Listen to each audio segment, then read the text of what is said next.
Miércoles Santo. Hoy hablaremos de la unidad. ¿Es posible la unidad en medio de un mundo que se polariza cada día más y más, que tiene más signos de división que de unidad? Cristo nos ha traído una novedad, el amor a los enemigos.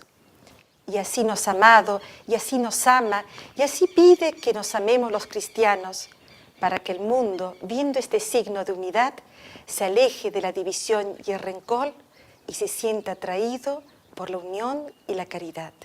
Soy Fiorella de Ferrari y aquí comienza Ábrete Cielo.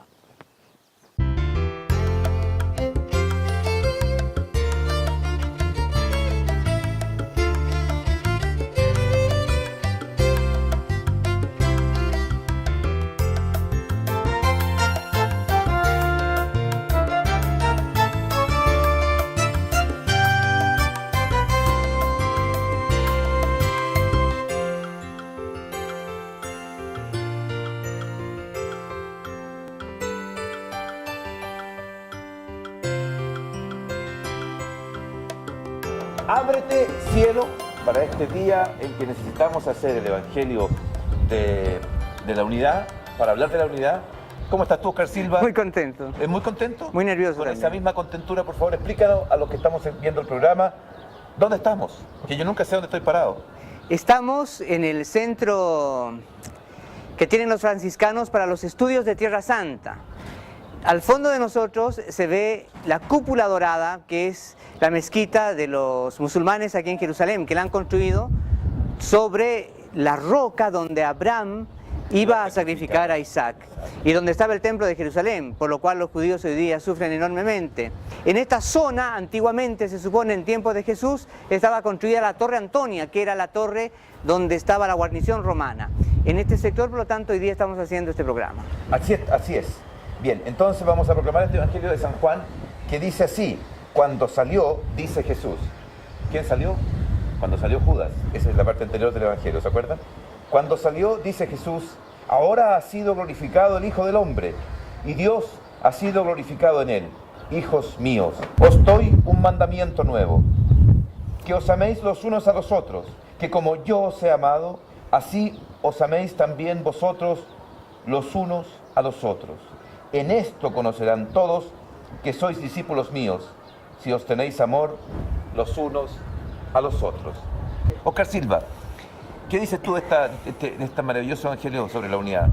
Este maravilloso evangelio está en un contexto precioso, es el contexto de la despedida de Jesús, es el momento de la última cena. Y en medio de este evangelio, una vez que Judas ha salido, Jesús da un mandato a sus discípulos, que es un mandato impresionante, porque es un mandato nuevo. Es este amor con el cual quiere que su iglesia, sus discípulos se amen. Y al final hablará de la unidad. Aquí habla del amor, de este mandamiento nuevo que deben tenerse los discípulos. Y esto es lo central. Es una palabra que Jesús la dice a sus discípulos y la dice en la intimidad con sus discípulos. No la dice así abiertamente. Podemos decir que Dios, cuando ha revelado al pueblo de Israel la ley en el Sinaí, ha hablado a todo su pueblo, pero en función del mundo, de la humanidad. Y de hecho los mandamientos de Dios han llegado a todos los hombres y son mandamientos maravillosos, son mandamientos de vida, un camino de vida. Los 10 mandamientos. Sin embargo, Jesús aquí dice: les doy un nuevo mandamiento. Es decir, quiere decir que este mandamiento tiene una novedad. ¿Cuál es la novedad? Amaos los unos a los otros como yo os he amado. Esta es la novedad. Como Él nos ha amado, para que a través de este amor, como Él nos ha amado, el mundo pueda reconocer que nosotros somos sus discípulos. Esta es una palabra importantísima para la vida de la iglesia, porque la iglesia está puesta en el mundo como un faro, la luz, como un faro de luz. Exacto. Para iluminar a todos los hombres. Pero ¿qué es lo que ilumina? ¿Qué es lo que llama a los hombres a creer en Cristo? Que aparezca en medio del mundo un amor, el signo de la unidad, como Él nos ha amado. El signo de la unidad, ¿no es así? Este es el signo de la unidad, el amor en la dimensión del amor que Cristo ha tenido por nosotros, porque Él nos ha amado de una forma muy concreta, que es lo que yo creo que vamos a comentar ahora a continuación.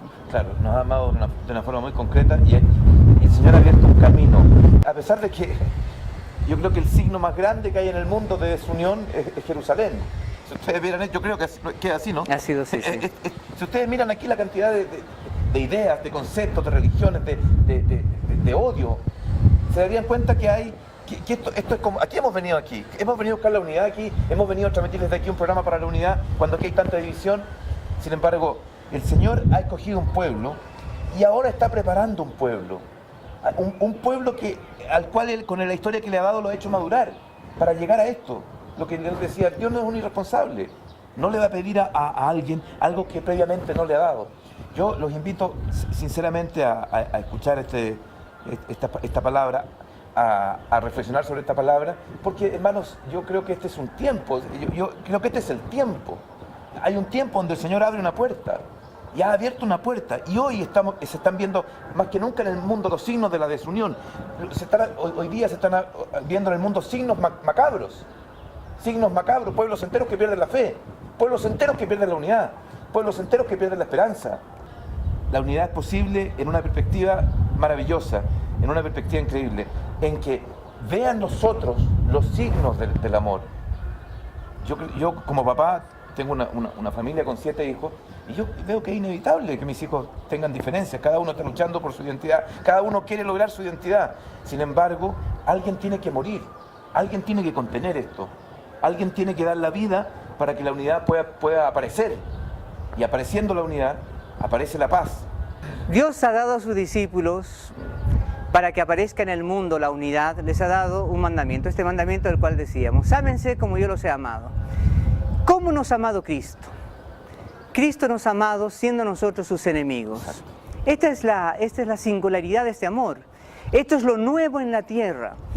En algún otro programa decíamos que la novedad del cristianismo es el amor al enemigo, el amor al que es distinto, el amor al que te destruye. Porque en el fondo el enemigo siempre es aquel que te quita la vida.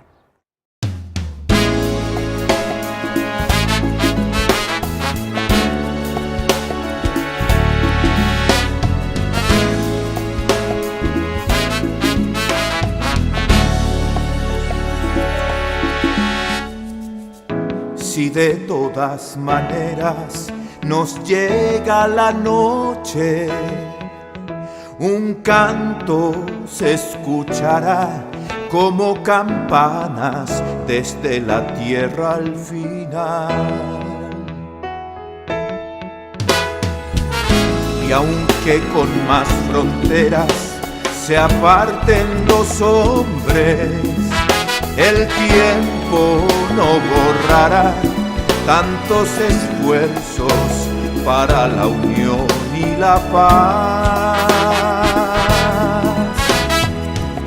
Las obras del amor son las que quedan de tanto amanecer, se hacen eternas. Las obras del amor son las que quedan. Si a veces no se ven, es porque esperan el esplendor de su bien.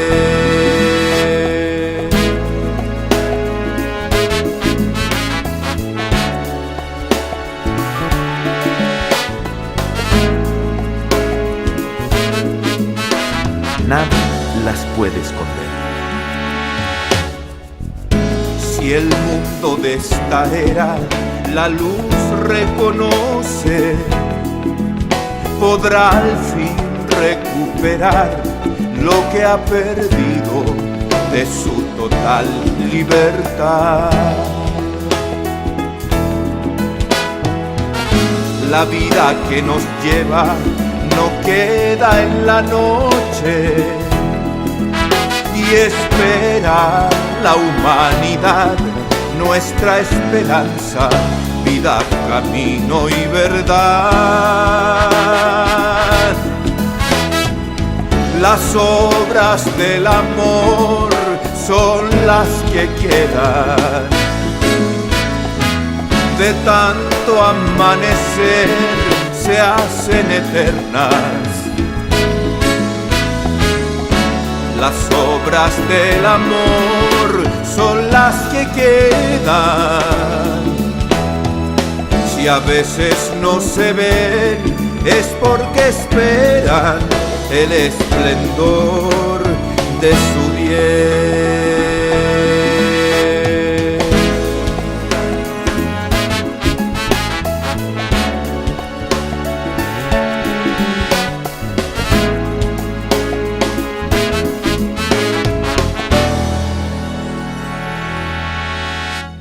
Ábrete, cielo.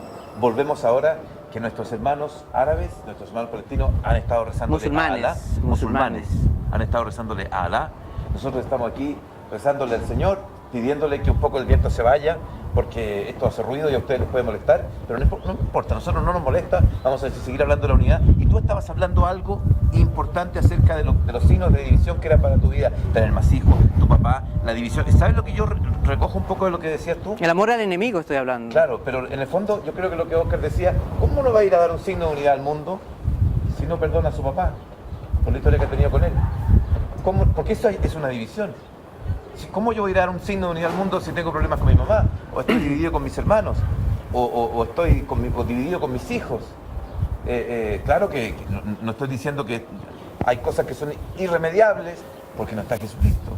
Yo tengo ese problema, ese dolor profundo en mi familia, con mis hermanos de sangre. Bueno, Jesús dice que ha venido a traer la división. La división, pero unos se pondrán unos contra otros, claro. La madre estará contra el hijo contra el padre, la suegra contra la nuera. Frente al mundo, dice Jesús, que muchos nos van a perseguir, muchos nos van a odiar. Por amar a Jesucristo o por seguir a Cristo vamos a tener muchas persecuciones. Esto está dicho por Jesús. Por eso también decía, en nuestras propias familias va a haber mucha desunión. Sin embargo, estamos llamados nosotros a ser signo de comunión y de amor. Muchos hombres viendo el perdón en nosotros también, haciendo referencia un poco a lo que acabamos de vivir acá, que irrumpe esta oración de los musulmanes en medio de nuestro programa. Francisco de Asís ha tenido una inspiración impresionante en el año 1200 y tantos, cuando creo que por llamado del Papa, viendo la desunión que había por el problema de las cruzadas y todo esto con el mundo árabe, Francisco decide venir a hablar con el sultán. Esto lo hemos escuchado en algunos testimonios que nos han contado algunos padres franciscanos, que es como la esencia de la presencia de los franciscanos en Tierra Santa. Hay unos cuadros que claro, o sea, frente a los enemigos, Francisco de Asís es el que ha tenido la iniciativa de amar al enemigo, y ha venido donde los enemigos, y los enemigos han visto en este signo de Francisco un gesto tan libre. En el fondo le ofrecieron dinero, pensaban que Francisco tenía algunos otros intereses. Cuando se dieron cuenta que Francisco no tenía ningún otro interés que solamente el de buscar la paz, el de buscar la comunión, la unidad, los musulmanes han decidido que los franciscanos puedan estar aquí en Tierra Santa, y por eso han estado en Tierra Santa, y por siglos, y por eso han podido cuidar 8 siglos, cuidar los lugares santos. ¿Por qué? Porque había un gesto de amor al enemigo de Francisco. Durante varios siglos, la Iglesia Católica ha estado representada en Tierra Santa por los frailes franciscanos. En el año 1219 parte Francisco de Asís a Egipto, Siria y Palestina, y tiene el célebre encuentro con el sultán Melek el Camel. Según la tradición, Francisco intentaba convertir al sultán al cristianismo, y aunque no logró su objetivo, consiguió sin embargo que los frailes franciscanos pudieran permanecer en Tierra Santa. All'inizio una presenza molto simbolica, molto povera, molto ridotta, ecco. Per cui insomma era una presenza che non costituiva una minaccia, hanno potuto rimanere in maniera abbastanza continuata. Así, en medio de grandes conflictos y disputas, han permanecido protegidos por un espíritu de sencillez y austeridad. Custodios de Tierra Santa han ido recuperando para la fe católica aquellos lugares en los que la tradición nos dice que Jesús nació, predicò, murió y resucitò. Di più. Ecco, e dal 1342 la Chiesa affidò formalmente all'ordine un duplice compito. Da un lato recuperare i luoghi santi. I luoghi santi dopo il periodo delle crociate sono andati tutti perduti, o distrutti o diventati proprietà islamica. L'altro aspetto, ugualmente importante, era quello di riorganizzare la presenza cattolica. Finito il periodo delle crociate, la presenza cattolica occidentale era totalmente rasa al suolo, insomma, ecco. Si trattava di ricostituire, quindi i frati ebbero il compito e furono artefici veramente lungo i secoli, per molti secoli, quasi per secoli. De todas las obras que han hecho los padres franciscanos en Tierra Santa, vale la pena destacar los centros educativos y sociales donde participan personas de todas las religiones. Aquí el problema es serio, ¿eh? Si no hacemos algo, Tierra Santa se queda sin cristianos. Casi todo lo que nosotros gastamos, esa famosa colecta del Viernes Santo y todo eso, pues se va en comprar terrenos, en comprar, hacer casas, trabajar en las escuelas, las obras, todo esto. Sin eso no se puede seguir adelante. Durante los días de la Pascua, llama la atención la presencia franciscana en las calles de Jerusalén. Saliendo del convento de San Salvador, los frailes recorren Jerusalén en procesión cada vez que se dirigen de un santuario a otro. Anteceden todas estas procesiones los tradicionales cahuas, que con el golpe de sus bastones van anunciando el paso de la procesión. Hemos participado en esta oportunidad en la procesión que los padres realizan el día Jueves Santo desde el convento de San Salvador hacia el cenáculo. El cenáculo se encuentra ubicado en el monte Sión. Durante un tiempo estuvo en manos de los musulmanes, quienes la usaron como mezquita. Actualmente se halla en un edificio bajo la administración hebrea, junto a una sinagoga judía y a la tumba del rey David. Entregado nuestro Salvador. Como parte de una fervorosa procesión, logramos finalmente ingresar a la sala de la Última Cena y al lugar donde los apóstoles recibieron el Espíritu Santo. En medio de una compacta asamblea, celebramos una liturgia precedida por el Padre Custode de Tierra Santa. Allí se funden en un solo cuerpo cientos de peregrinos venidos de todas partes del mundo, con quienes en una experiencia de catolicidad impresionante rezamos el Padre Nuestro en una gran variedad de lenguas. El Padre Nuestro. Now everyone in his own language aloud the Our Father. Padre nuestro que estás en el cielo, sea santificado tu nombre. No nos queda más que pensar que Francisco de Asís milagrosamente sigue actuando en la tierra de su maestro.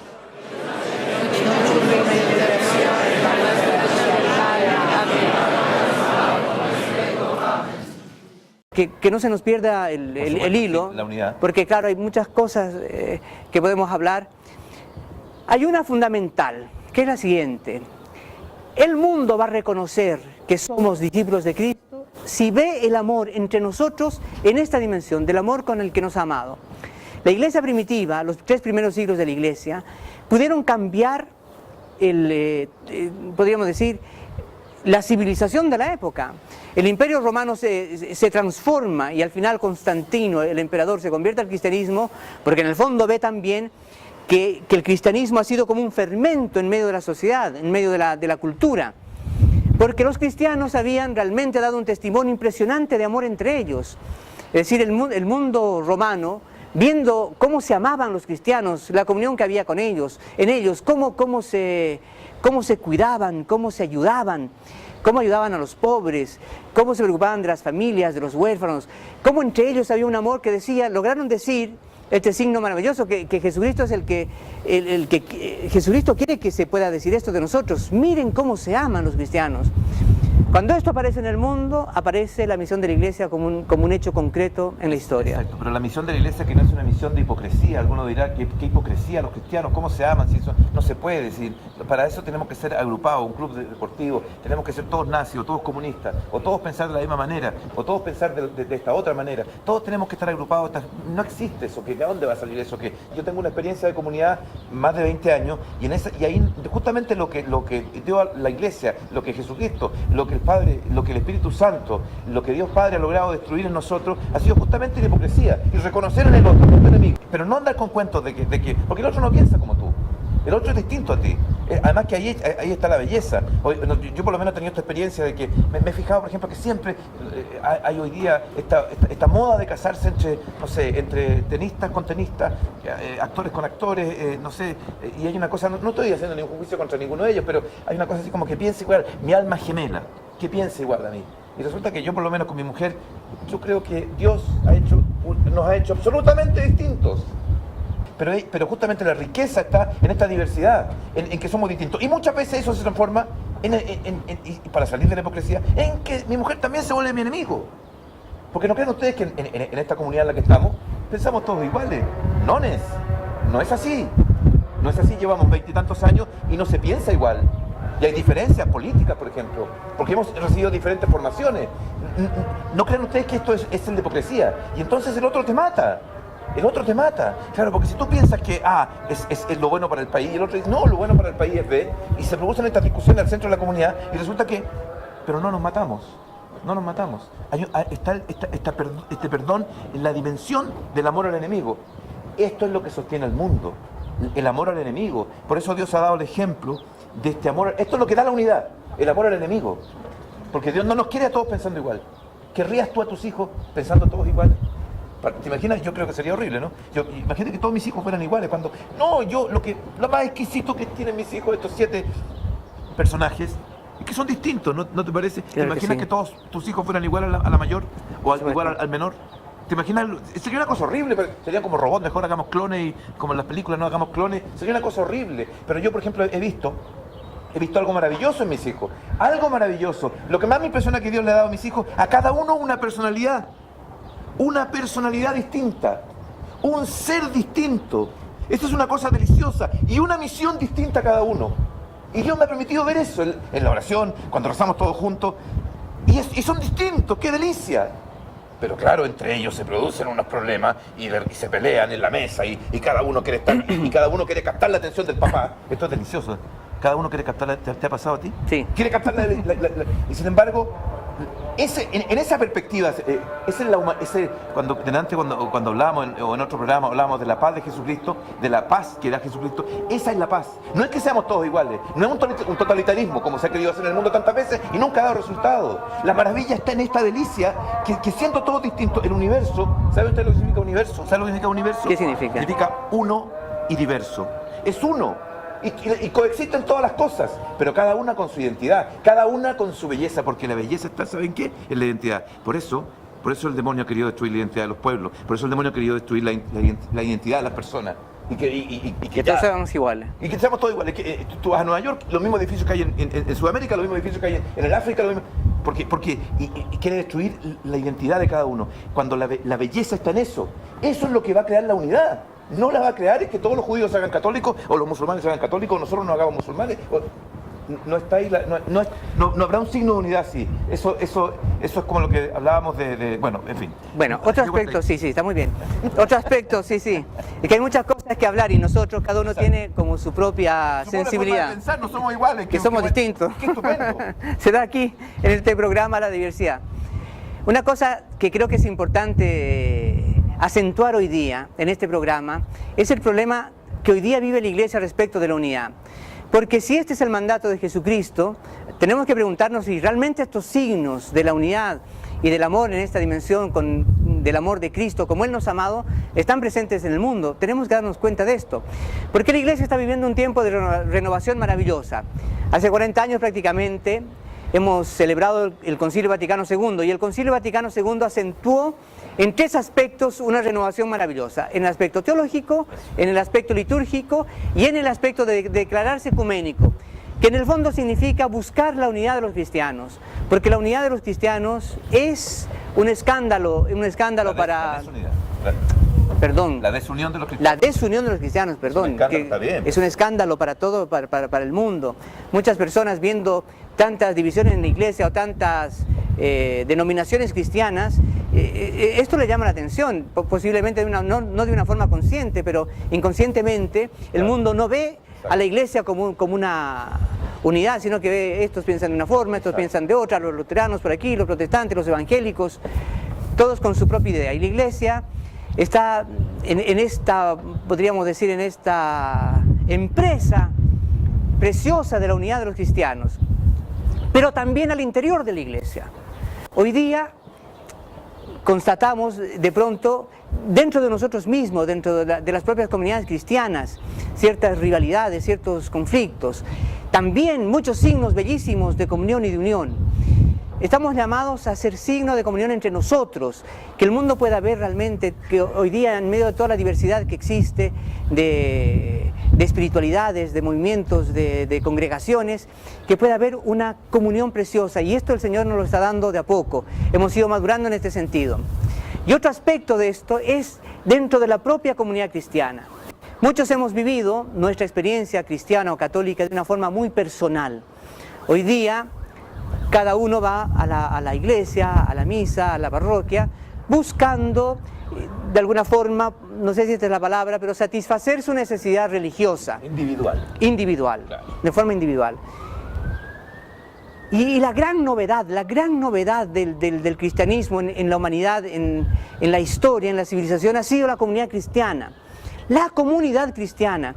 Si logramos transformar el Imperio Romano, como decía hace un momento atrás, si hemos logrado convertir una civilización entera del paganismo, de un paganismo absolutamente cerrado a Dios, o a esta dimensión de Dios, del Dios cristiano, si hemos logrado crear una civilización cristiana, ha sido gracias a la comunidad cristiana, que con su testimonio de amor, de ayudarse, de quererse, sobre todo de este testimonio del amor en esta dimensión de la diversidad, que podamos en la comunidad cristiana estar gente que piensa de una forma, que piensa de otra, gente de una nacionalidad, gente de otra nacionalidad. Tantos años. Hoy día hemos visto aquí por ejemplo, la congregación de los franciscanos, la cantidad de nacionalidades que hay. De hecho, la iglesia se caracteriza por ser católica. Católica significa universal, que está presente en todas partes, que es para todo tipo de hombres, o que todo tipo de hombres están dentro de la iglesia. En ninguna parte podemos ver esta diversidad y esta comunión, que tener un mismo espíritu, gente que somos diversas, no solamente de diversas nacionalidades, de diversas culturas, también de diversas realidades, gente inteligente, gente menos inteligente, gente rica, gente pobre. Si esto aparece en el mundo, si aparece esta unidad, esta comunión, Jesucristo se hace presente, porque lo que llama la atención al mundo es esto. ¿Cómo es posible que estos se amen? ¿Cómo es posible que haya amor entre personas tan diversas? Entonces, por lo tanto, la única conclusión que puede haber, Cristo resucitado está en medio de ellos.